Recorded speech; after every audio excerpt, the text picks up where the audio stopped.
ವೈದ್ಯಕೀಯ ವಿದ್ಯಾರ್ಥಿನಿಯೊಬ್ಬರು ಫಿಲಿಪ್ಪೈನ್ಸ್ನಿಂದ ಬಂದು ಚಿತ್ರದುರ್ಗದ ಕೈಗಾರಿಕಾ ಕೇಂದ್ರದಲ್ಲಿ ತನ್ನ ಪೋಷಕರೊಂದಿಗೆ ಮತದ ಹಕ್ಕನ್ನು ಚಲಾಯಿಸಿದರು. ವಿದ್ಯಾರ್ಥಿನಿ ಲಿಖಿತಾ ಫಿಲಿಪ್ಪೈನ್ಸ್ನಲ್ಲಿ UPHSD ಯೂನಿವರ್ಸಿಟಿಯಲ್ಲಿ 4ನೇ ವರ್ಷದ ವೈದ್ಯಕೀಯ ಶಿಕ್ಷಣ ಪಡೆಯುತ್ತಿದ್ದಾರೆ. ಇವರ ತಂದೆ ರೇವಣಸಿದ್ದಪ್ಪ ಅವರು ಶಿಕ್ಷಣ ಇಲಾಖೆಯಲ್ಲಿ ನಿರ್ದೇಶಕರಾಗಿ ಕೆಲಸ ಮಾಡಿ ನಿವೃತ್ತರಾಗಿದ್ದಾರೆ. ತಾಯಿ ಹೌಸ್ವೈಫ್ ಆಗಿದ್ದಾರೆ. ಮತದಾನ ಮಾಡಿದ ನಂತರ ಮಾತನಾಡಿದ ಲಿಖಿತಾ, ತಮ್ಮ ಜವಾಬ್ದಾರಿಯಿಂದ ಯಾರೂ ಹಿಂದೆ ಸರಿಯಬಾರದು. ಮತದಾನ ಮಾಡುವುದಾಗಿ ಹೇಳಿದ ಮೇಲೆ ಮತದಾನ ಮಾಡಬೇಕು. ಜೊತೆಗೆ ಉತ್ತಮ ನಾಯಕನನ್ನು ಆಯ್ಕೆ ಮಾಡಿದರೆ ಅಭಿವೃದ್ಧಿಯ ಕೆಲಸಗಳು ನಡೆಯುತ್ತವೆ ಎಂದು ಹೇಳಿದರು.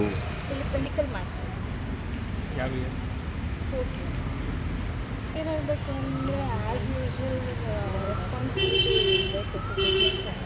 ಇವಾಗ ನಮ್ಮ ಊರು ನಾವು ಡೆವಲಪ್ ಮಾಡಬೇಕು ಅಂತ ಅಂದರೆ ಅದು ಒಳ್ಳೆ ಅಭ್ಯರ್ಥಿ ಇದ್ದಾರೆ ಅಂತ ಅಂದರೆ ನಾವು ಅವ್ರಿಗೆ ಸಪೋರ್ಟ್ ಮಾಡಬೇಕು, ಓಟ್ ಹಾಕಬೇಕು, ಬೆಳೆಸ್ಬೇಕು.